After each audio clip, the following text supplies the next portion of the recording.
नमस्कार. होळीसाठी आपण तेराची पुरणपोळी बनवली आहे, तर ती आज आपण कशी बनवायची ते पाहूया.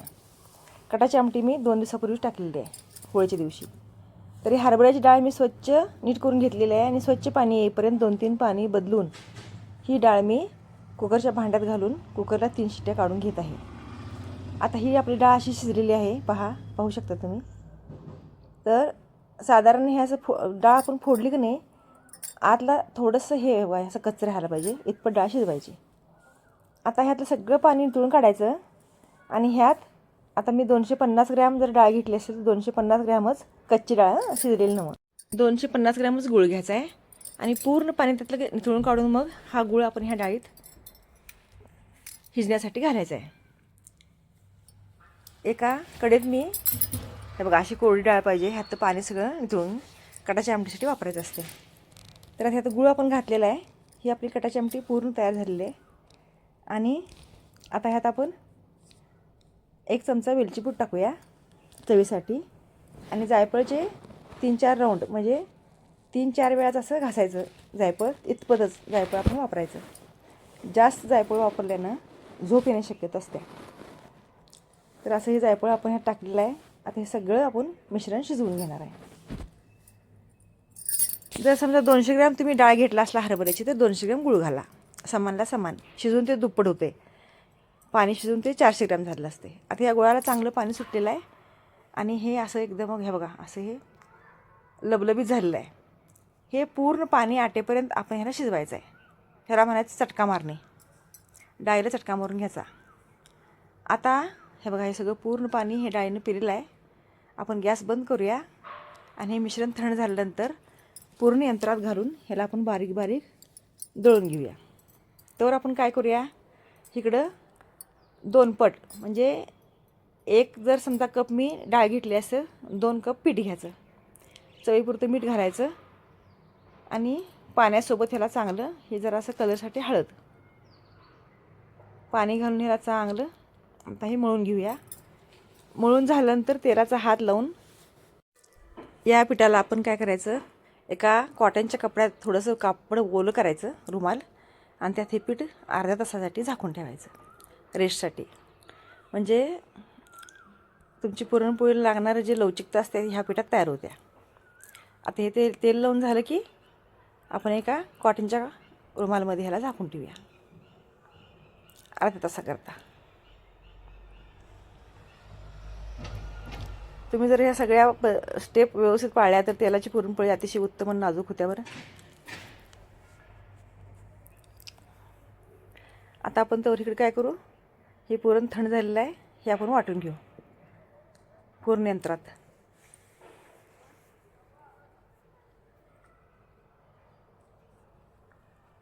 मध्ये मध्ये लाईक, शेअर आणि सबस्क्राईब करत जावा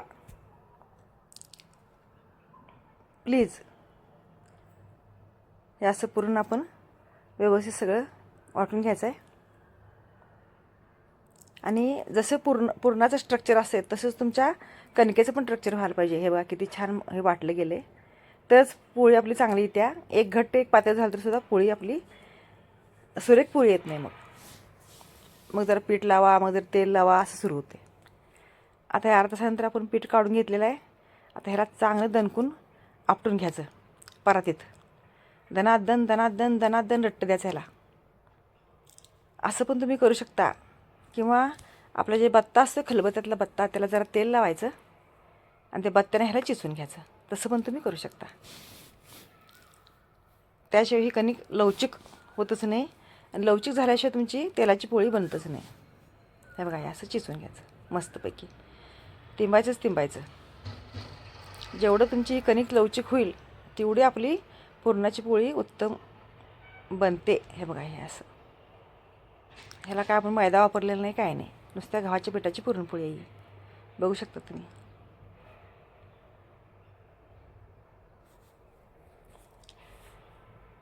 आता परत तेलाचा हात लावून आता हे तयार झालेलं पुरणाच्या आपण पोळ्या करून घेऊया. आता पोळपाट्यावर मी काय केलं आहे, प्लॅस्टिकचा कागद घातलेला आहे आणि छोटे छोटे आपण पहिल्यांदा पोळ्या करून घेऊया देवाच्या नैवेद्याच्या होळीच्या, मग मोठ्या पोळ्या करू. तुम्हाला मी उंडा कसा भरायचा ते पण दाखवते आणि कसं लाटायचं ते पण दाखवते. पोळी भाजायची कशी ते पण दाखवते. हे बघा असे छोटे छोटे आपण ह्या 7-8 पोळ्या करणार आहोत. आता ही आपली मोठी पोळी. हे असं 3 बोटं बरोबर आत सेंटरला लावून त्याची फिरवत फिरवत फिरवत ही जी वाटी बनवायची. आणि कणकेचं प्रमाण पूर्ण उंड्याला एकसारखंच राहायला पाहिजे. इकडं पातळ इकडं जाड नाही. हे पूर्ण आपलं असं मध्ये दाबायचं एका हातानं आणि एका हातानं काय करायचं ते असं वरती कणिक प्रेस करत वर चढवत राहायचं. एका हातानं आत प्रेस दाबायचं, एका हातानं वर चढवायचं. असं हे पूर्ण पुरण कणकेत व्यवस्थित आतल्या बाजूला जायला पाहिजे. त्याचं तोंड असं बारीक बारीक बारीक बारीक करत याचं आणि हे पूर्ण तोंड असं गडबड करायची नाही. उंडा पण तेवढाच महत्त्वाचा आहे. उंडा आपण कसं भरतो त्यावर पण पोळीचं चांगलं होणं अवलंबून आहे. आता ह्यात मी थोडंसं तेल घेत आहे आणि हा उंडा आपण आता मधोमध प्रेस करायचा, म्हणजे मधलं पुरण काटापर्यंत जायला पाहिजे. लाटताना पण मधनं लाटणं आपलं काटापर्यंत यायला पाहिजे, जेणेकरून पुरण सगळीकडं पसरत जायला पाहिजे. हे बघा असं अतिशय सूर्यकण कमी तेलात ह्या पुरणाच्या पोळ्या बनतात. तुम्ही कटाची आमटी, दूध, तूप कशासोबत पण खाऊ शकता. हलक्या हातानं ह्याला आपल्या साईडला पुढच्या बाजूला ओढत राहायचं. हळूहळू हळूहळू हे बघा असं मधल्या भागातनं काटाकडं ताणत आणायचं आतलं पुरण. पोळी फुलते पण छान आणि पुरण सगळं आपल्या चारी बाजूला पसरतं. असं घ्यायचं आणि तव्याला तेलाचं ऑइलिंग करायचं. हे बघा अशी पोळी टाकायची. आता थोडंसं हे पांढरा परात जाऊन थोडासा गोल्डन कलर आला की ह्याला पलटी मारायची. हे बघा अशा ह्या पोळ्या आपण सगळ्या करून घेणार आहोत.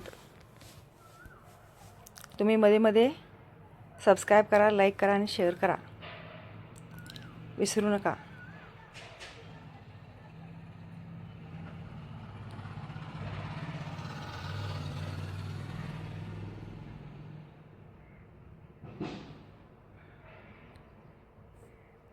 ह्याबद्दल पण जरासं तेल लावून घ्यायचं थोडं थोडं. अतिशय नाजूक आणि अतिशय सुरेख अशी ही तेलाची पुरणपोळी तुम्ही पण एकदा करून पहा. मी दररोज नवीन नवीन रेसिपी घेऊन येत आहे.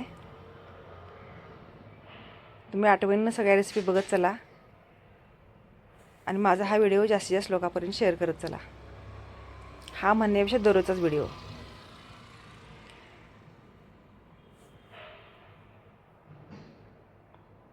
कशा पटापट आपल्या पुरणपोळ्या बनतात बघा.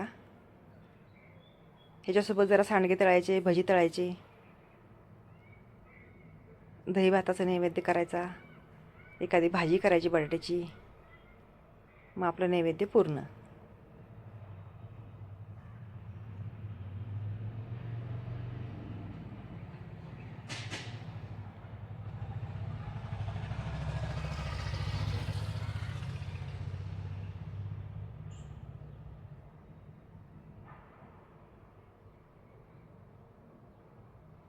असं पोळपाटावर लाटण्यानं घ्यायचं.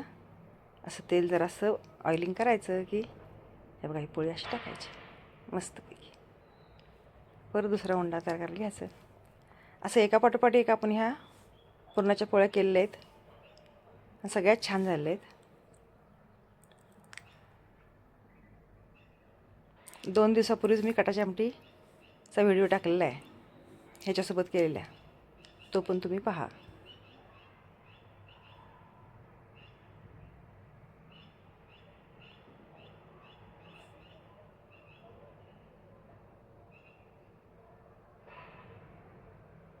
थोडी ही पोळी नाजूक बनत्या, त्यामुळे पटापट पलटायच्या असतात, नंतर करपत्यात. मग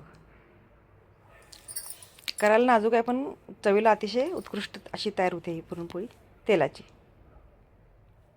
हे बघा असं भाजायचं याला आलटून पालटून.